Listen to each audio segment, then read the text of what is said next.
Welcome to our college briefing program. Today, we're diving into a mix of vibrant stories from around the globe, starting with a group of young children in Sydney making headlines. They were seen chanting anti-Israel slogans at a pro-Palestine event, sparking a debate on the involvement of minors in political protests. Moving on, we'll take a look at the thousands of people who marched in Brisbane, raising their voices against violence towards women, marking it as a national emergency. This massive mobilization calls for a shift in how we address and prevent gender-based violence.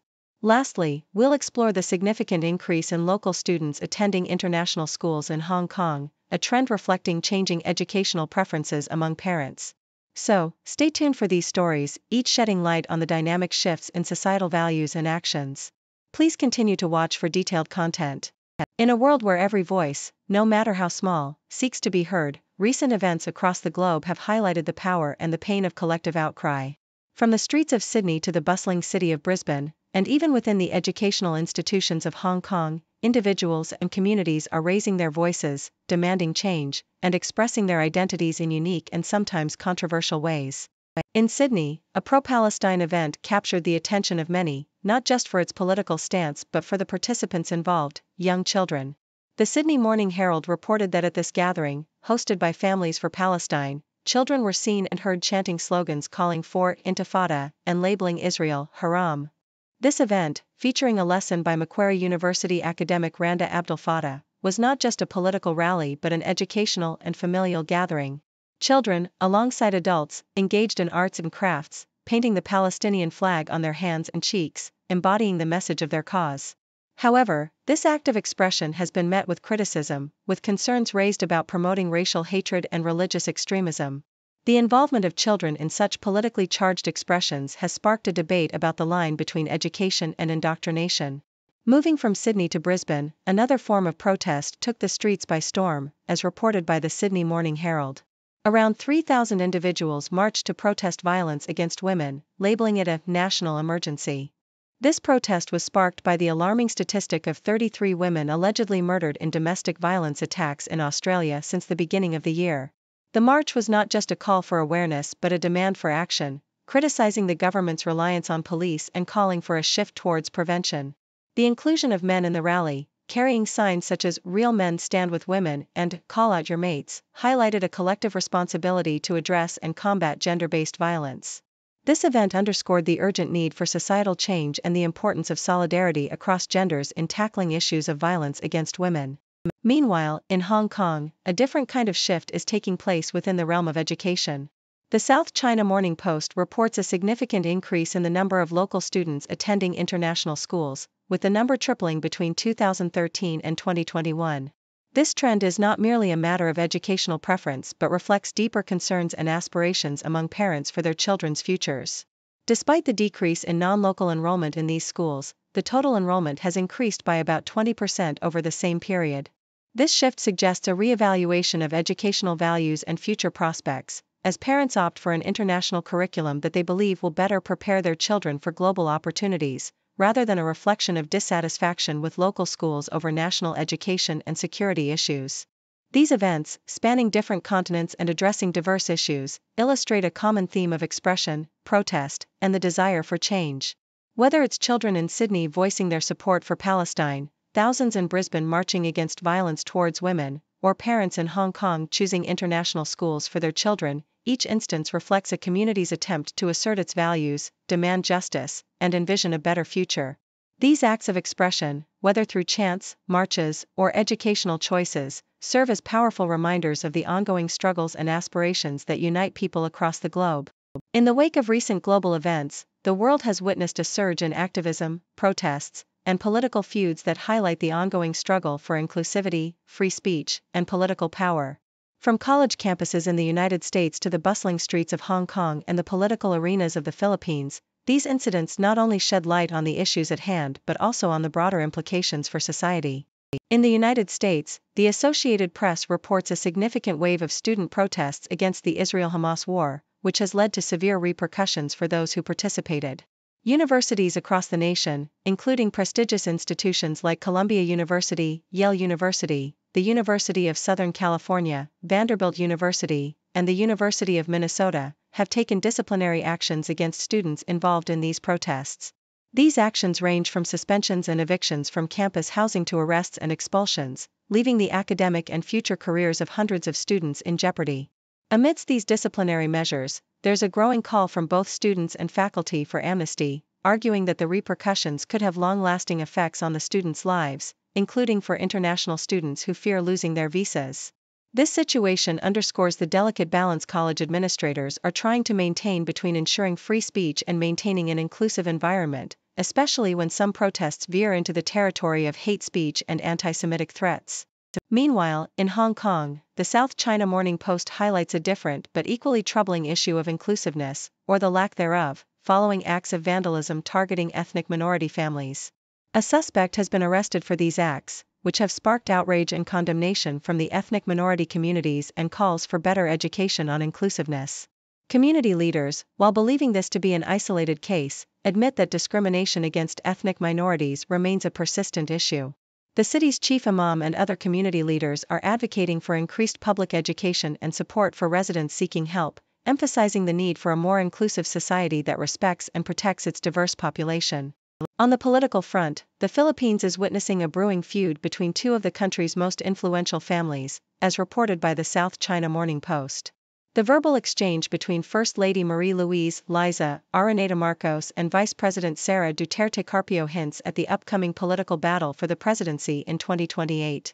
This feud not only captivates the nation but also draws the attention of international powers like China and the US, both keen on influencing the political direction of the Philippines due to its strategic importance in the Indo-Pacific region. The Marcos-Duterte feud underscores the complex interplay of personal relationships, political ambitions, and international interests that will shape the future of the Philippines. These incidents, though seemingly disparate, highlight a common theme of the ongoing struggle for inclusivity, free speech, and political power in different contexts.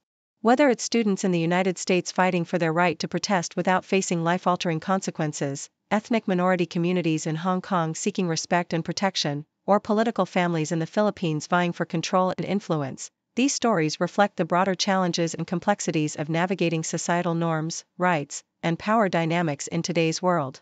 As these situations continue to unfold, they serve as a reminder of the importance of dialogue, education, and understanding in addressing the root causes of these issues and moving towards a more inclusive and equitable society. In the high-stakes world of the NFL, where every draft pick can alter the trajectory of a team, the Seattle Seahawks and Los Angeles Rams made headlines with their strategic selections, aiming to fill critical gaps and bolster their rosters for the upcoming season. Meanwhile, in the collegiate ranks, the University of Idaho's football team is generating buzz with a promising young offense poised to make waves in the Big Sky Conference. Starting in the Pacific Northwest, the Seattle Seahawks wrapped up an impressive draft class, as reported by the Associated Press. With 8 new players, the Seahawks selections bring a staggering wealth of experience from their college careers, boasting a combined 285 starts. This figure is not just a number, it's a testament to the seasoned readiness these athletes bring to the professional stage. Among these draftees, 5 players had 40 or more starts under their belts, showcasing the depth of experience the Seahawks were keen to integrate into their team. The only outlier in terms of starts was defensive tackle Byron Murphy II, who, despite starting fewer than 20 games, participated in 39 total games for the Texas Longhorns. General Manager John Schneider highlighted that this draft class's experience was significantly influenced by the COVID year, which led many players to opt for an extended college football tenure. This strategic move by the Seahawks underscores their focus on drafting not just talent, but seasoned talent, ready to make an immediate impact. Shifting focus to the Los Angeles Rams, Yahoo US reported on their draft strategy, which was heavily influenced by the retirement of star lineman Aaron Donald. Donald's departure left a gaping void in the Rams' defense, prompting General Manager Les Snead and Coach Sean McVay to seek a solution in the draft. Acknowledging that no single player could replicate Donald's impact, the Rams opted for a volume approach, selecting 4 defensive linemen out of their 10 draft picks. This included first-round pick Jared Verse, an edge rusher from Florida State, who is expected to play a pivotal role in the Rams' revamped defense. By focusing on strengthening their defensive line, the Rams are not just attempting to fill the hole left by Donald but are also laying down the foundation for a formidable defense that can withstand the rigors of the NFL. On the collegiate front, the University of Idaho's football team is making headlines for its young but promising offense. As reported by Yahoo US, following spring football, head coach Jason Eck expressed confidence in his team's capability to remain competitive in the Big Sky Conference. The Vandals, who reached the quarterfinals of the Football Championship Subdivision playoffs last year, are looking at their starters to carry forward the momentum. This young Idaho offense, brimming with talent and potential, is a testament to the university's successful recruitment and development programs. With a focus on nurturing young talent, Idaho is poised to keep the Vandals in contention for conference honors, signaling a bright future for the team. In conclusion, whether it's the strategic draft selections of the Seattle Seahawks and Los Angeles Rams in the NFL or the promising young offense of the University of Idaho in collegiate football, these developments highlight the importance of strategic planning, talent development, and the readiness to adapt to changes.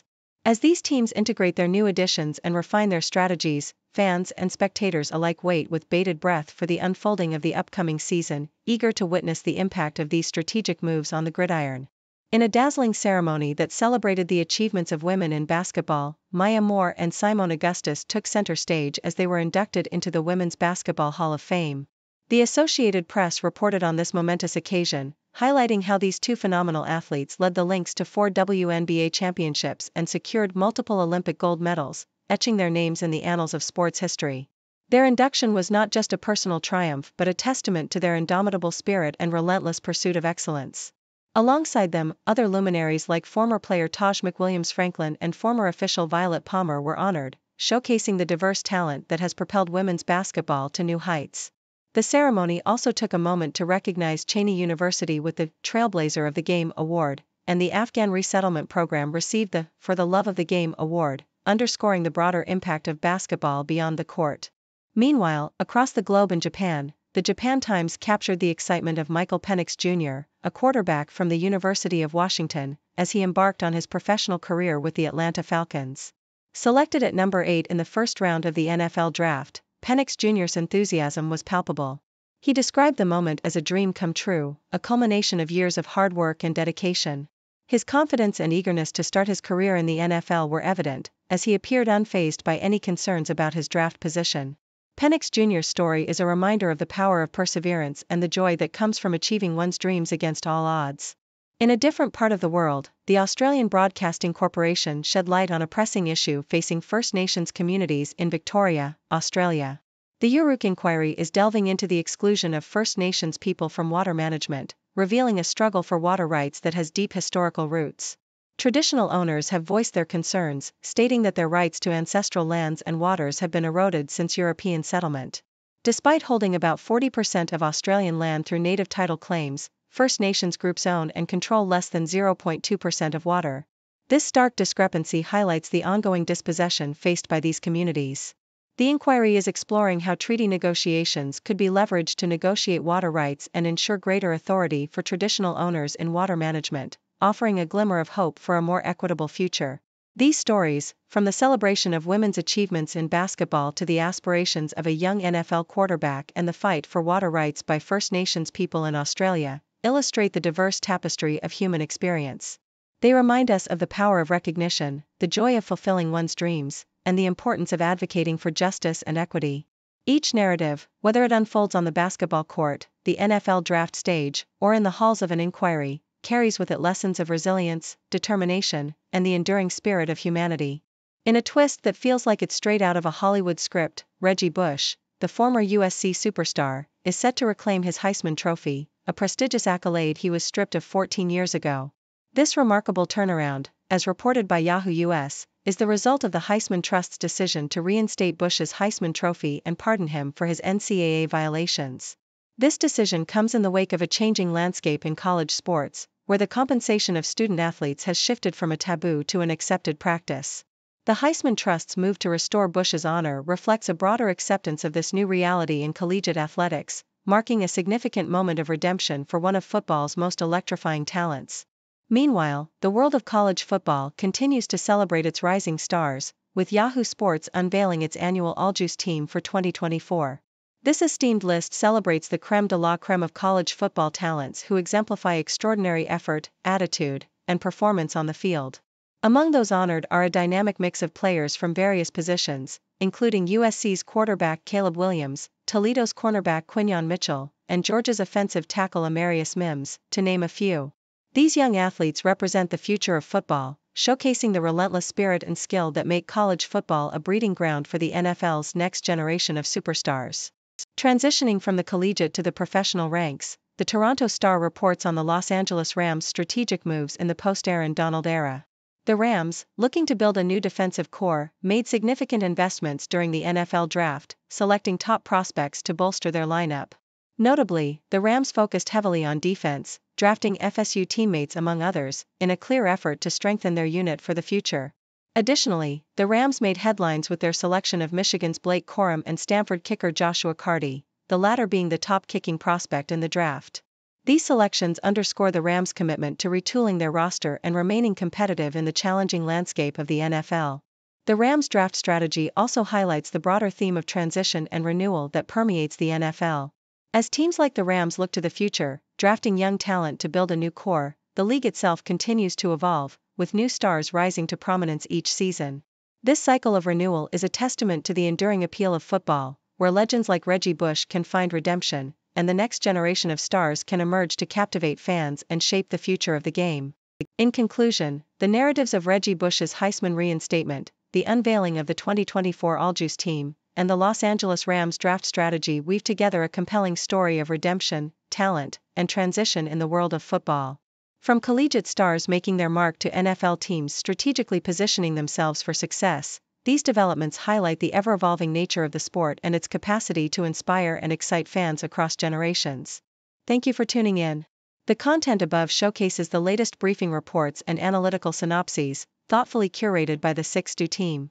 These insights stem from a wide array of reputable media outlets, think tanks, government sources, and specialized experts worldwide. We encourage you to explore these sources for a comprehensive perspective. Keep in mind that while the content may not always align with the official standpoint of 6Do Brief, it's not meant to be taken as absolute directives for decision-making. Comprising seasoned media professionals, learned scholars, and accomplished scientists, the 6Do team embodies a trailblazing, fully independent media entity. To customize 6Do Brief to meet your professional needs, you have the option to subscribe to a diverse array of briefings on our website, 6dobrief.com. Regardless of your location, you can conveniently receive 6Do Brief via email.